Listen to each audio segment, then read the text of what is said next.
Amigos, amigas, ninfas, faunos del hedonismo, hoy vamos a repasar 25 películas que se filmaron durante la década de los 80 y que sin duda creo que todo ser humano sobre la faz de la tierra, a quien le guste el cine, debe de ver, porque son 25 películas que personalmente marcaron mi infancia y seguramente marcaron la infancia de muchos de ustedes también. Así que vamos a verlas.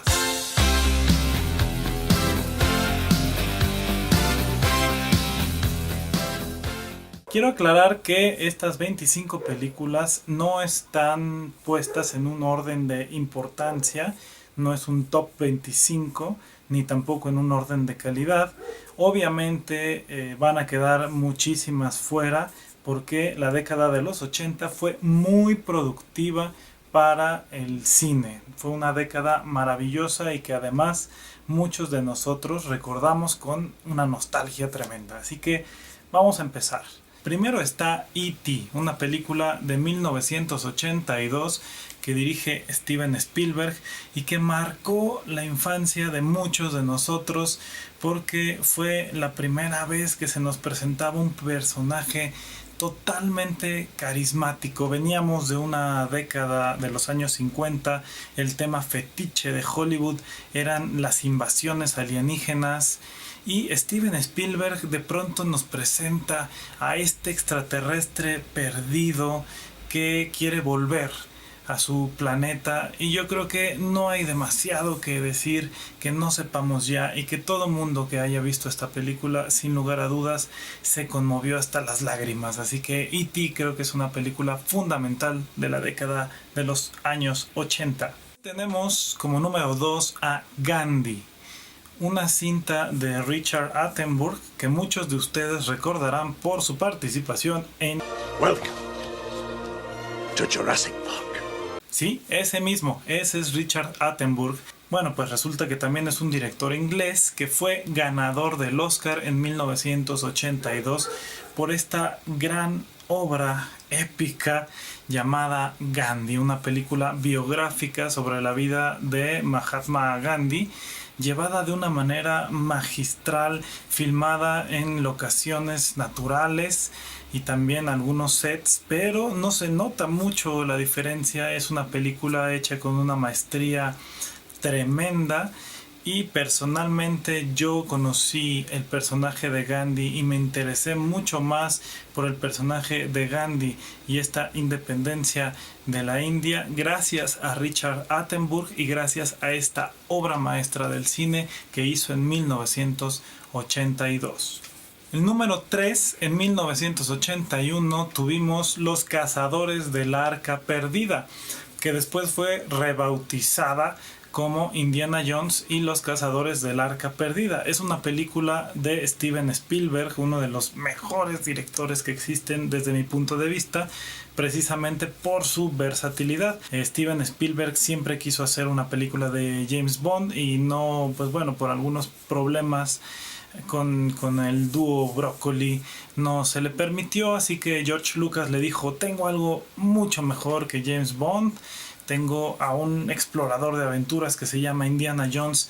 Y así comenzó esta mítica saga donde además utilizaron al gran Harrison Ford, que ha hecho personajes icónicos en el cine de la década de los 80. Lo recordamos también por el grandiosísimo Han Solo de Star Wars. En 1982 también aparece Rambo, una película de Ted Kotcheff protagonizada por Sylvester Stallone, un ícono del cine de acción de los años 80.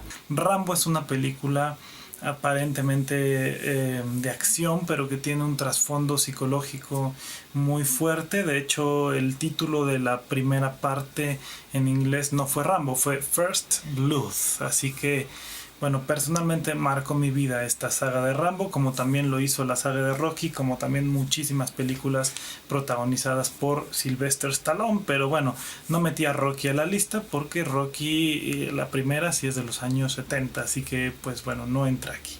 En 1982 Ridley Scott nos trae Blade Runner. Es una de esas películas que empiezan a tomarse nuevamente la ciencia ficción en serio, cuestionando la humanización y la deshumanización. Una película visualmente perfecta por donde la veamos, con un maravilloso monólogo final improvisado que hasta la fecha sigue siendo citado y parodiado, y protagonizada también por nuestro querido y adorado Harrison Ford. En 1983 aparece Scarface. Esta remake que llega a ser Brian De Palma llega a superar por mucho a su versión original, acertando sobre todo en el casting, especialmente en nuestro papel protagónico, en nuestro gran Tony Montana, interpretado por Al Pacino. Scarface hasta la fecha es una película que no solo es una gran historia y tiene una gran valoración en la historia del cine, sino que también es una película ya icónica y una película de culto con escenas impresionantes, con uno de los finales más maravillosos jamás rodados en una película de gangsters y de mafia. Después tenemos Los Goonies, una película dirigida por Richard Donner en 1985 y que, bueno, cualquier persona mayor de 30 años debe recordar esta gran obra, que además inicia un género muy bonito que se llama Gang Movie. Gang Movie es la película de pandillas de niños que van en busca de una aventura. Esta película lo tiene todo.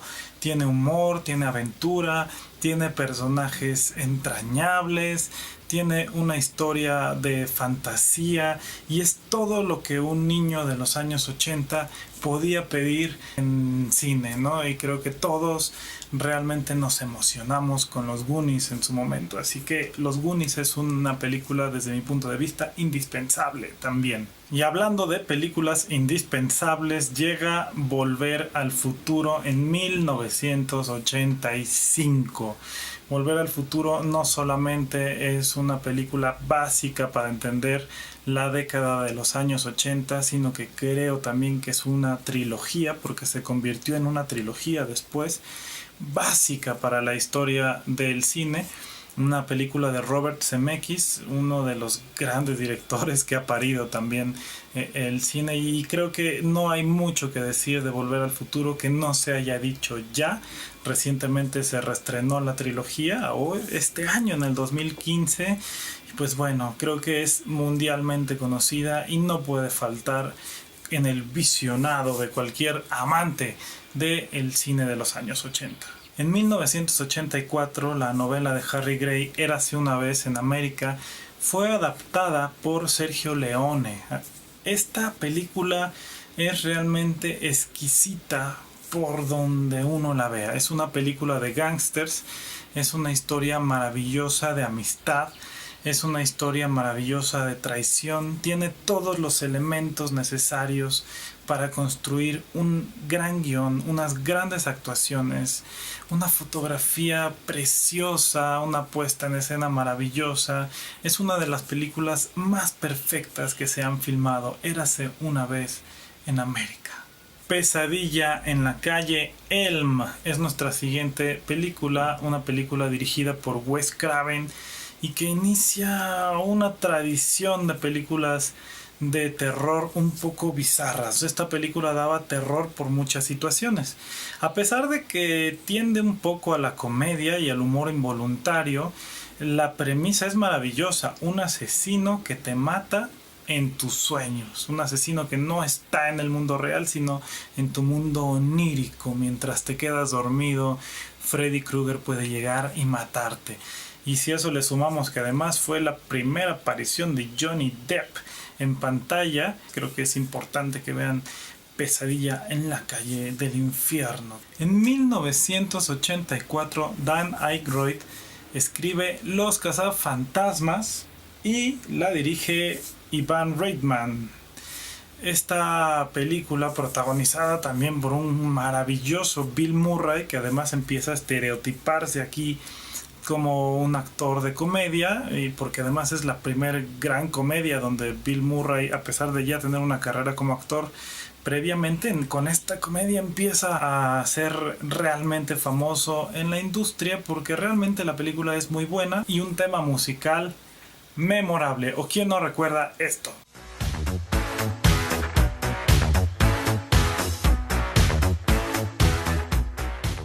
Los cazafantasmas, otra imprescindible de los años 80.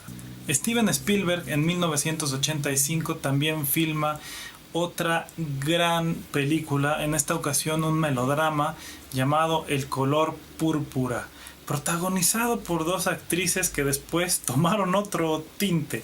Una fue Whoopi Goldberg, que se dedicó a hacer comedias, pero en esta película realmente crea una actuación melodramática maravillosa. Y la otra es Oprah Winfrey. El color púrpura es sin lugar a dudas una de las grandes películas contra el racismo que se han filmado en Hollywood y en especial en los años 80. 1984 nos aterró y nos divirtió también muchísimo con Los Gremlins, una película de Joe Dante que produjo también Steven Spielberg y que marcó la infancia de muchos de nosotros. Una película que no entendíamos muy bien si era humor o si era horror. Esta maravillosa combinación del humor con el horror creo que la convirtió en el clásico que hoy es. Un bicho raro, Mowgli Mowa, creo que se llamaba, que es Gizmo, y que tenía una regla en específico: no debes mojarlo porque se reproduce y no deben comer después de las 12 de la noche porque se convierten en bestias terribles. Mezclar el horror con el humor de esta manera tan magistral logró el éxito que hoy significa para muchos de nosotros Gremlins.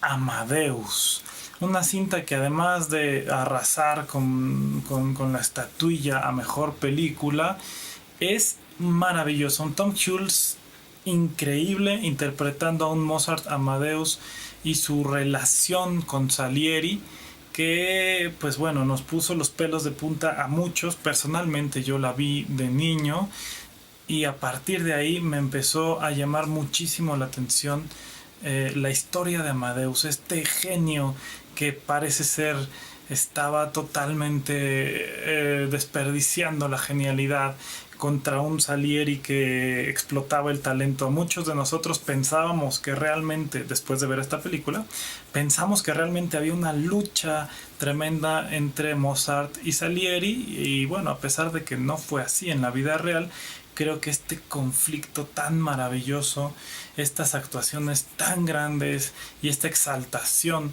de la música de Mozart despertó en muchos de nosotros, que éramos niños en los años 80, un amor por la música clásica y en especial por Mozart. Creo que realmente empecé a amar el cine contemplativo con París, Texas, porque es una especie de road movie, es decir, una travesía de un Ulises moderno, buscando a este personaje de Natasha Kinski, hija del actor Klaus Kinski, probablemente descrito también por muchos directores como el actor más complejo en toda la historia del cine y con el que era más difícil trabajar. Bueno, pues su hija también protagoniza París, Texas, una cinta bella, contemplativa, que nos remite y nos transmite también muchísima soledad y muchísimas emociones simplemente con el poder de su imagen y el poder de sus silencios. París, Texas marcó mi vida de una manera impresionante.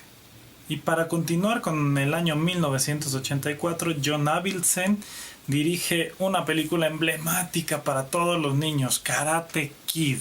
Esta historia de superación personal con un Ralph Macchio que, como dato cultural, estaba contemplado para interpretar a Marty McFly en Volver al Futuro. Pero bueno, Ralph Macchio, Pat Morita, que en paz descanse, escenas de superación, escenas emblemáticas, una película que marcó la infancia de muchos treintañeros. Esta escena de la grulla, es decir, es poderosa por donde sea, pero es una película que sobre todo se convirtió en una cinta de culto y que creo que no hay persona que no la conozca hoy por hoy. Robocop experimenta un poco con la inteligencia artificial, pero sobre todo con la violencia gráfica y la violencia explícita. Esto era muy difícil de ver en una película de acción y en una película muy comercial como fue Robocop, pero Paul Verhoeven se atreve, da un paso más allá y nos presenta una cinta cruda, oscura, con muchísimos homenajes al cine negro y también con pequeños tintes de ciencia ficción. Arma Mortal, el inicio de una saga legendaria y la partner movie por excelencia. La partner movie es esta película de la pareja dispareja y que es también el éxito de esta cinta que mezcla acción con comedia.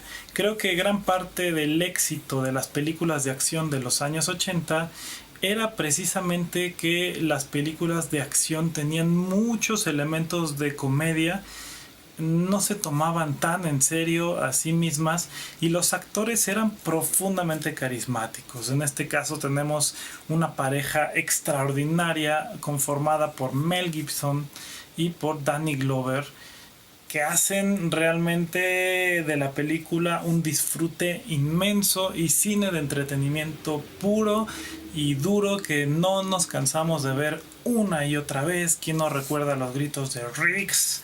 ¿Y quién no recuerda esta maravillosa relación y los corajes que hace pasar a Danny Glover?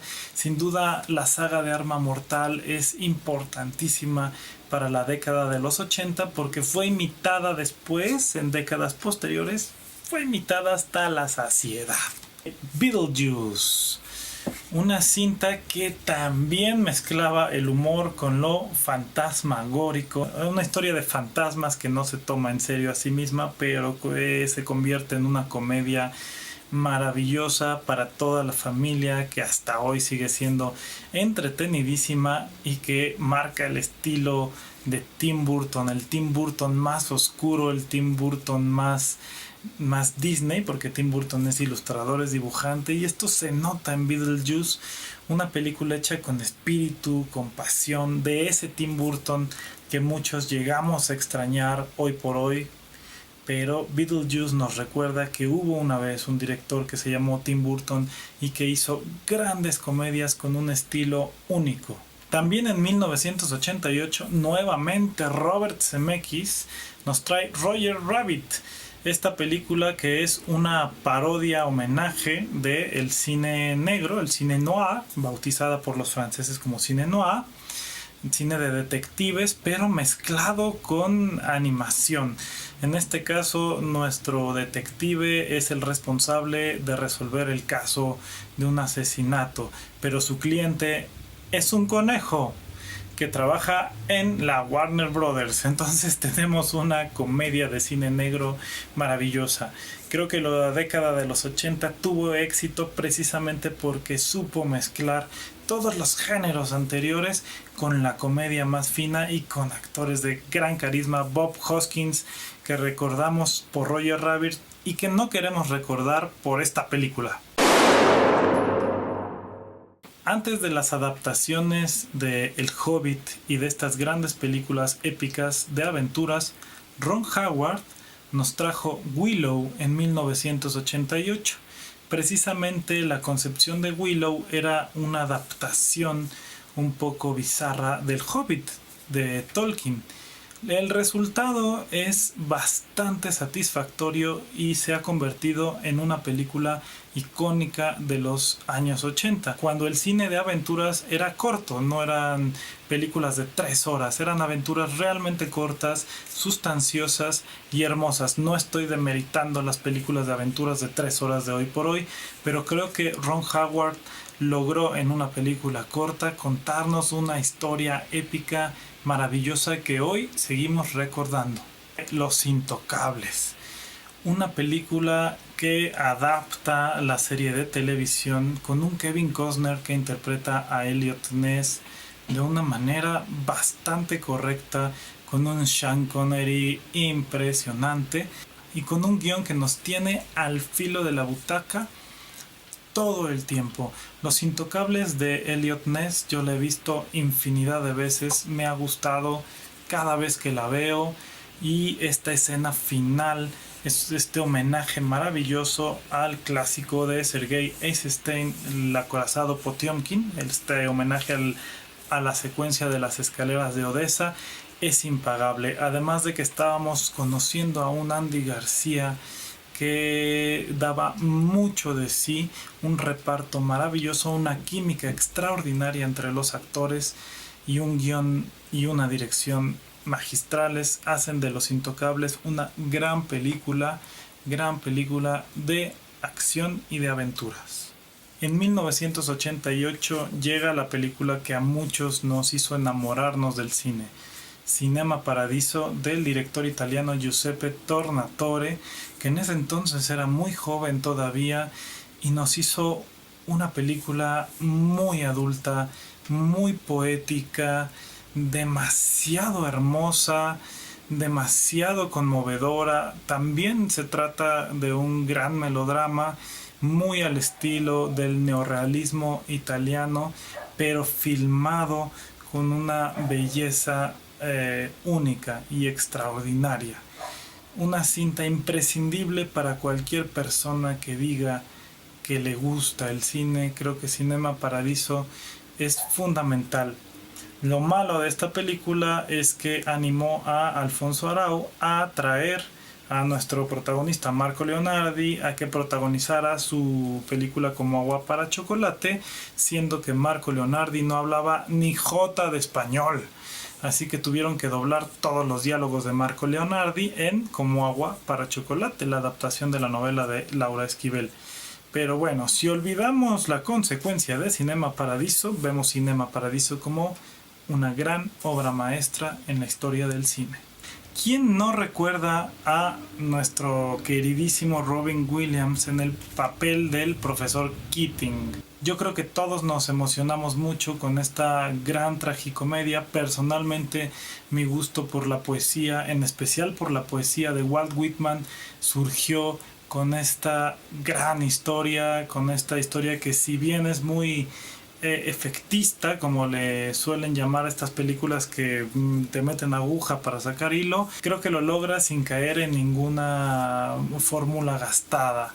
A pesar de utilizar la fórmula, la utiliza bien, está bien rodada, está bien filmada, y es hoy por hoy una cinta muy inspiradora para las personas que quieren introducirse en el mundo de la literatura. Es una película que cuestiona los modelos educativos perfectos y que habla de la importancia del arte y la poesía en la vida de cualquier ser humano, la sociedad de los poetas muertos. Y 1989 también es el año en el que muchos de nosotros brincamos como locos porque queríamos ver Batman. Batman de Tim Burton, sin lugar a dudas, inició esta gran manía que se empezó a dar por adaptar personajes de héroes de cómic a la pantalla grande, pero con cierta dignidad, con cierta seriedad, porque Batman respeta la oscuridad, le quita todo lo colorido a la cinta, le pone un estilo burtoniano, pero siempre tratando con bastante dignidad a este personaje.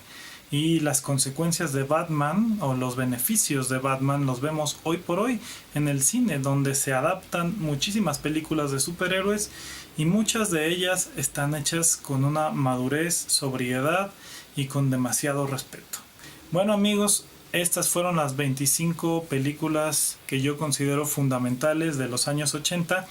Evidentemente me faltaron muchísimas más, son solo 25 de probablemente 500 que deberíamos de ver para entender esta década, pero pues son 25 que me vinieron ahora a la mente. Muchas seguramente ustedes ya las vieron, así que si no las han visto también, creo que es imprescindible para entender una década que marcó la infancia de muchos de nosotros y probablemente la de ustedes también. Nos vemos en la siguiente carreseña. Chao.